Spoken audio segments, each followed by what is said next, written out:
Assalamualaikum warahmatullahi wabarakatuh. Perkenalkan, saya Muhammad Yusuf dari UGT Satuan Pendidikan SDN Kurung 2, Kecamatan Kejayan, Kabupaten Pasuruan. Kali ini kita akan belajar bersama tentang asesmen kompetensi minimum kelas SD. Dalam seri Guru Belajar. Apa sih asesmen nasional itu? Asesmen nasional tahun 2021 adalah pemetaan mutu pendidikan pada seluruh sekolah, madrasah, dan program kesetaraan jenjang dasar dan menengah. Asesmen nasional dibagi menjadi 3. Ada asesmen kompetensi minimum, ada survei karakter, dan ada juga survei lingkungan belajar. Pada asesmen kompetensi minimum atau lebih dikenal dengan AKM, di sini ada 2 bagian, ada literasi membaca dan juga ada numerasi. Sedangkan untuk survei karakter di sini adalah tentang survei profil pelajar Pancasila yang terdiri dari beriman, bertakwa, berakhlak mulia, bernalar kritis, mandiri, kreatif, bergotong royong, dan berkebinekaan global. Sedangkan survei lingkungan belajar meliputi iklim belajar dan iklim satuan pendidikan yang meliputi iklim keamanan sekolah dan juga iklim kebinekaan sekolah. Asesmen untuk meningkatkan mutu pendidikan. Jadi tujuan asesmen nasional adalah untuk meningkatkan mutu pendidikan. Asesmen nasional dilakukan untuk mengevaluasi kinerja satuan pendidikan dan sekaligus menghasilkan informasi untuk perbaikan kualitas belajar mengajar yang kemudian diharapkan berdampak pada karakter dan kompetensi siswa. Apa tujuan asesmen nasional? Asesmen nasional mendorong guru untuk mengembangkan kompetensi kognitif yang mendasar sekaligus karakter murid secara utuh. Mengapa mengukur literasi dan numerasi saja? Di sini literasi membaca dan numerasi adalah 2 kompetensi minimum bagi murid untuk bisa belajar sepanjang hayat dan berkontribusi pada masyarakat. Menurut studi nasional dan internasional, tingkat literasi murid Indonesia masih rendah. Mengapa juga harus mengukur karakter? Pendidikan bertujuan untuk mengembangkan potensi murid secara utuh.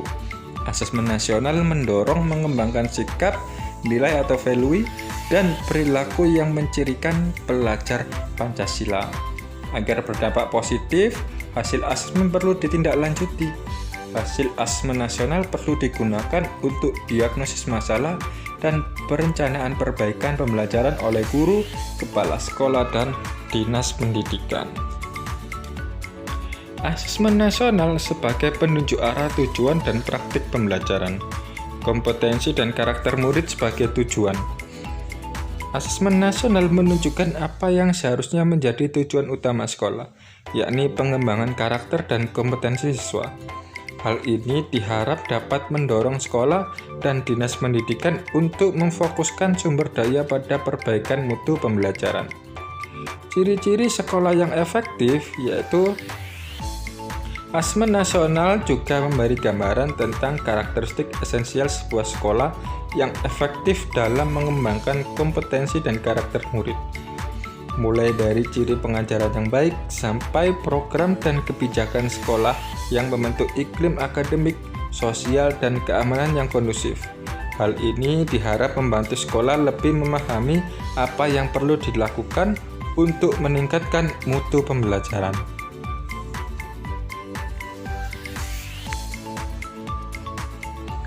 Bagaimana pelaksanaan asesmen nasional? Pelaksanaan asesmen nasional dikoordinasi oleh Kemdikbud bekerjasama dengan Dinas Pendidikan dan Kanwil dan Kantor Kemenang. Asesmen nasional berbasis komputer dan daring. Asesmen nasional dilaksanakan menggunakan komputer dan secara daring. Murid mengerjakan pada sesi dengan jadwal yang ditentukan dan dengan diawasi. guru dan kepala satuan pendidikan mengerjakan survei secara mandiri dengan periode waktu yang cukup panjang. Koordinasi yang diperlukan yaitu pemetaan dan penyiapan komputer dan sarana pendukung, pemetaan sekolah secara spasial untuk sharing resource, kemudian penyiapan teknisi TIK terutama untuk jenjang SD.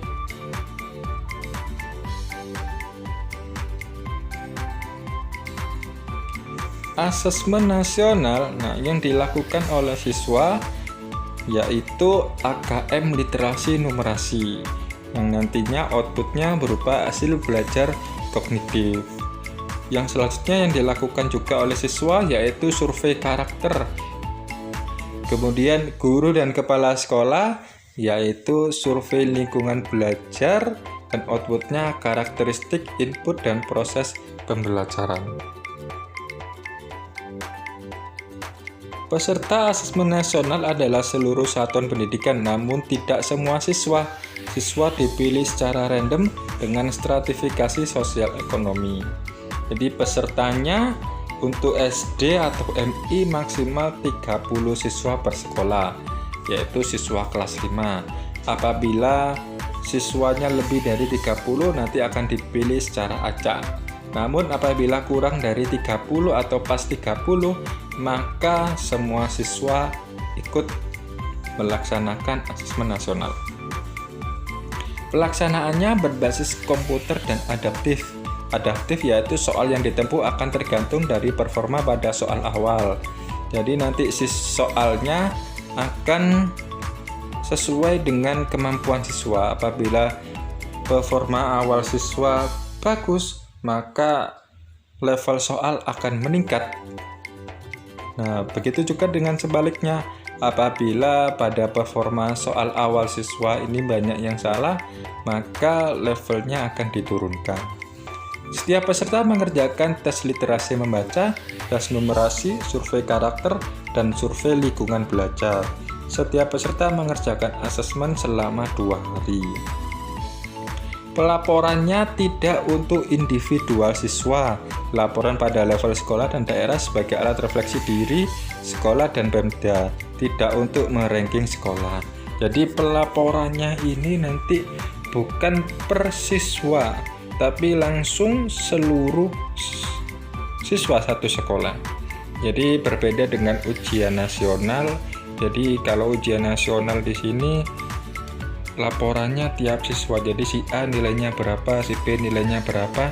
Nah, tetapi pada asesmen nasional di sini nilai langsung satu sekolah secara keseluruhan.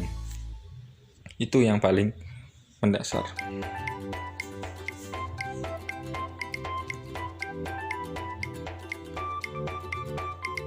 Nah, alokasi waktu pada jenjang SD, hari pertama tes literasi 75 menit, survei karakter 20 menit.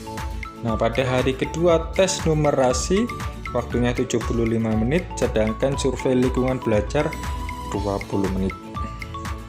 Apa yang harus dilakukan guru, kepala sekolah, siswa, dan orang tua?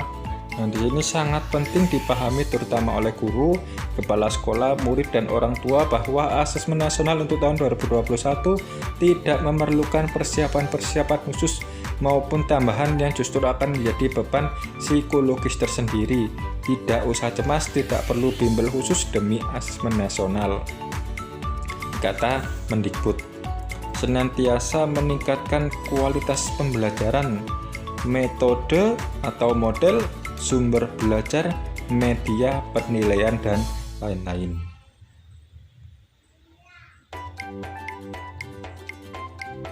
Bagaimana bentuk soal AKM? Komponen AKM literasi membaca ada konten teks informasi, teks sastra. Proses kognitifnya menemukan informasi, interpretasi dan integrasi, evaluasi dan refleksi. Sedangkan konteksnya personal, sosial, budaya, dan saintifik. Untuk numerasi, kontennya bilangan, pengukuran dan geometri, data dan uncertainty, aljabar. Kemudian proses kognitif ada pemahaman, aplikasi, penalaran. Konteksnya personal, sosial, kultural, dan saintifik. Bentuk soalnya ada objektif berupa pilihan ganda, jadi hanya satu jawaban benar. Kemudian ada pilihan ganda kompleks, jawaban benar lebih dari satu. Ada soal menjodohkan, isian singkat berupa angka, nama, atau benda yang sudah fix. Kemudian non objektif atau esai. Level pembelajaran pada jenjang SD di sini ada 3 level. Level 1 untuk kelas 1 dan kelas 2. Kemudian level 2 untuk kelas 3 dan kelas 4. Level 3 untuk kelas 5 dan kelas 6. Nah, terima kasih. Itu adalah paparan dari pengimbasan AKM jenjang SD. Terima kasih. Assalamualaikum warahmatullahi wabarakatuh.